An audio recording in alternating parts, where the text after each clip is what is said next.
What's up, guys? Back for this Friday slate. Have a 9-game slate tonight. Let's get right into it. Please be sure to drop a like on the video and subscribe if you have not already. Last night, I was able to cash in Showdown for NFL. The NBA, I ended up stacking up the Spurs-Clippers game with Tobias Harris, Gallinari, Aldridge, DeRozan, and the Spurs were once again involved in a blowout. So none of the starters played in the fourth quarter, which was annoying. But something that I am proud of about NBA last night was that ended up fading D'Anthony Melton, who was like 90% on cash, and he absolutely busted. So that was the real positive of last night, which was fading D'Anthony Melton at his ridiculous ownership. But in the end, it didn't matter because Harden went for 80 plus, and I didn't have him because I wanted DeRozan and Aldridge. Alright, but looking at tonight's slate, I want to try something different tonight. Looking at a lot of these games, none of them really have a lot of interest for me. There's one game that I really want to stack up against two good teams. If you are trying to guess what it is, if you were thinking about the late night games, you're on the right track. If you're thinking about the Thunder versus the Nuggets, you are on the same page as I am. As that is the game I definitely want to stack up, because looking at some of these games, we have Atlanta, Boston, blowout likely. Milwaukee, Cleveland, blowout likely. Washington, Brooklyn, two bad teams. Brooklyn plays slow. Miami, Memphis, just a big X through that game.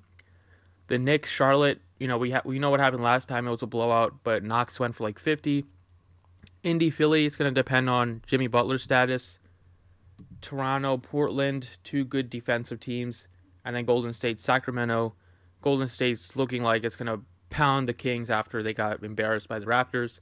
So that could be a blowout as well. So not a ton of close games that I'm projecting, except for this OKC Denver game, which has a spread of just 1.5 as of right now. The Nuggets dealing with a lot of injuries. We still have a lot of underpriced players on that team.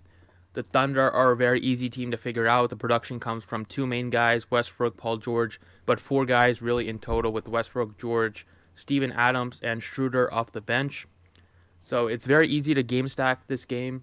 And, in a big slate like this, there's always a couple games usually that go into overtime.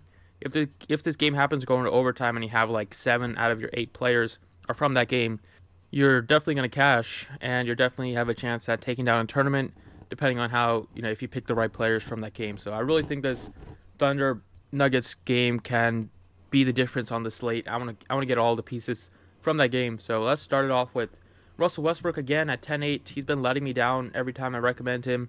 He's due for a big game because I've been playing him quite a bit lately, and he hasn't done much, so he definitely owes me a lot of DraftKings points. Hopefully he can get all the ones that he owes me and more on this slate tonight against the Nuggets, against Jamal Murray on the road, where he has looked a little better this year for some reason. He shot the ball terribly against the Nuggets earlier this year, but played 39 minutes, shot only 26%, but had a triple-double. So this is a spot where, once again, he's looking to bounce back after a couple of... he was fine against the Pelicans, but just wasn't as aggressive as he could have been. But he's still playing a ton of minutes here, and in this game against Murray, who Westbrook and Murray have had their clashes in the past, I think Westbrook's gonna really show what he's got, and 10-8 is still a really low price tag on him. It's definitely worth the risk paying up for Westbrook, I think. On the other side, I like Jamal Murray, 6,900. So this is a good price tag, really, really good price tag on Murray. He has been dealing with a little bit of a shin injury after Justin Anderson blatantly kicked him in the shin against the Hawks for whatever reason. But Jamal Murray, 6,900, under 7K, with the Nuggets missing 3 out of their 5 starters. He doesn't really get a boost if you look at it, but he still gets a minutes boost, gets a production boost. He's going to ask to score a lot more, and he's been getting good rebounds, assists this year, steals as well. I think this is a good spot for him against Westbrook. He always likes to go play well against the top guards of the league, and Westbrook is definitely in the category. I'm thinking a big game from Jamal Murray at a discounted price. Small forward, I like Juancho Hernan-Gomez, 4,700. Been playing a ridiculous amount of minutes, 37 to 40 lately, and that's going to continue with the amount of injuries on the Nuggets. Been very steady, for the most part, 20 plus, has that 30 plus upside. He had 2 double doubles against 2 bad teams. Had a great game against the Thunder earlier this year. Still at a decent price tag. Still has the ability to smash at that price. And if this game goes into overtime, you know he's going to be on the court. So I'll take my chances with Hernangomez at 47.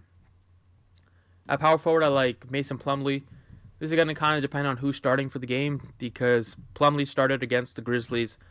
Was that because Trey Lyles wasn't playing well, or was that because of the matchup? We don't really know. But thankfully on DraftKings, you can make a switch up to last minute. So whenever the Nuggets starting lineup comes out, if Plumlee's not in and Lyles is in, you can easily swap to Lyles instead of Plumlee because I'm going to be playing whoever starts. I think it might be Mason Plumlee just because he played really well, and Lyles hasn't been shooting the ball really well. But, we'll see. Plumlee also played well against them earlier this year on only 21 minutes, put up 30, had 4 blocks, which is a really high number for him. Either way, he's going to get a lot of minutes tonight. If he starts, I like him a lot more. If he comes off the bench, I'll probably go to Lyles. But I like Plumlee as of now. Another guy that I absolutely love on the Nuggets is Nikola Jokic, 9,400. If you look at his numbers without Paul Millsap on the court, without Will Barton on the court, without Gary Harris on the court, he's averaging a ridiculous 1.6 DraftKings points per minute, over 30% usage rate, been smashing. It's a tough matchup against Steven Adams, but I'll take my chances with Jokic at 9,400. Price tag is still very solid at home. The Joker has played so much better this year. Even in like 3 minutes per game less at home, he's averaging 5 more DraftKings points. So we know the Nuggets play really well at home. I love Nikola Jokic at home every time, and I think that's a great spot. He just has a high floor without all those guys on the court. High assist rate, high rebounding rate, high point rate. He's gonna have to score the ball the most, him and Murray. So I like Jokic at 9,400. And another Thunder that I like is Steven Adams. He's at a really cheap price, 6,300. I like going with both centers in this game. Nobody's really gonna do that because both centers are pretty good. But 6,300 for Steven Adams, a guy that's never gonna kill you. Always has a high floor. Always has a decent ceiling. But his floor is really solid. Every game he's getting you 30 plus. Being the number 3 option on the team. Westbrook does take away from his rebounds, but he still has a double-double upside every game. He's almost averaging a double-double this year. Has some block upside. If he has a big block game, you're looking at 40 plus easily. And the Nuggets still, Jokic has been playing well this year, but he's still not known for his defense. He's known for his offense. So I think Adams can still be solid and pay off the salary. I mean, he doesn't really have to do much to pay off a 6,300 price. He needs like 15 points, 10 rebounds, and he's making value. So at 6,300, I like Adams on the slate. So that's what I got for tonight's slate. Thanks for watching. Drop a like if you enjoyed the video, and good luck tonight.